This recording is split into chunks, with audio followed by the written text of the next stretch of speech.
के याद में दिन रात कानै छी, चेहरा देखेला अहाँ के सुबह शाम तड़पै छी। अहीं के याद में दिन रात कानै छी, चेहरा देखेला अहाँ के सुबह शाम तड़पै छी। नैन तरस गेल अहाँ के देखेला, कोना रहबू हम अहाँ बिन अकेला।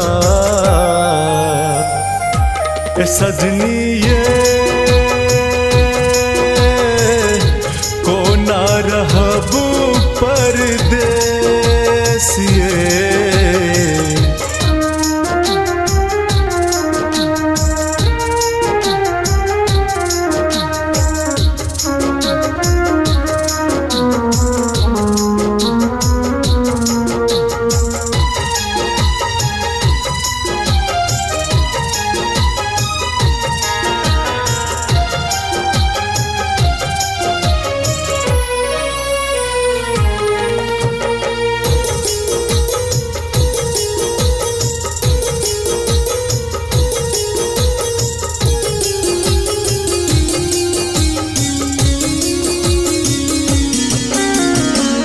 बाबूजी के याद अबैया माई के दुलारिए, घर परिवार छूटल प्रिया के प्यारिए।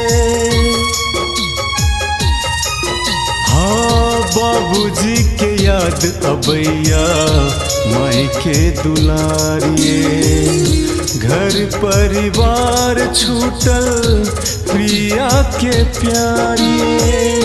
माई के ममता कहाँ मिलत संसार में, प्रिया संजीवन साथी कहाँ है जग में।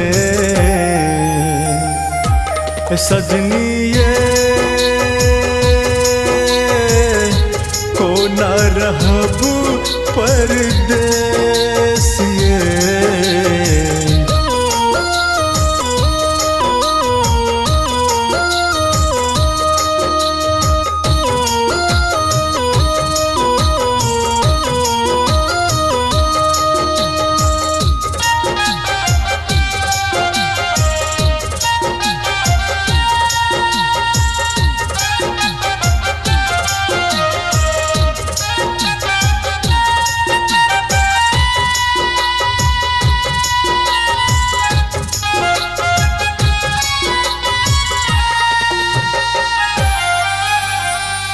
साथी संगत छूटल गाँव समाजिए, साथ साथ खेलत छली घूमत छली संगिए।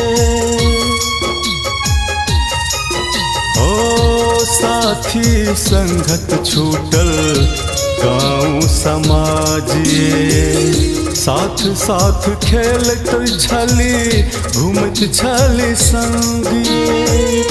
अपन दिल के दर्द केकरा सुनाबू, अपन मन के बात केकरा बताबू। सजनी ये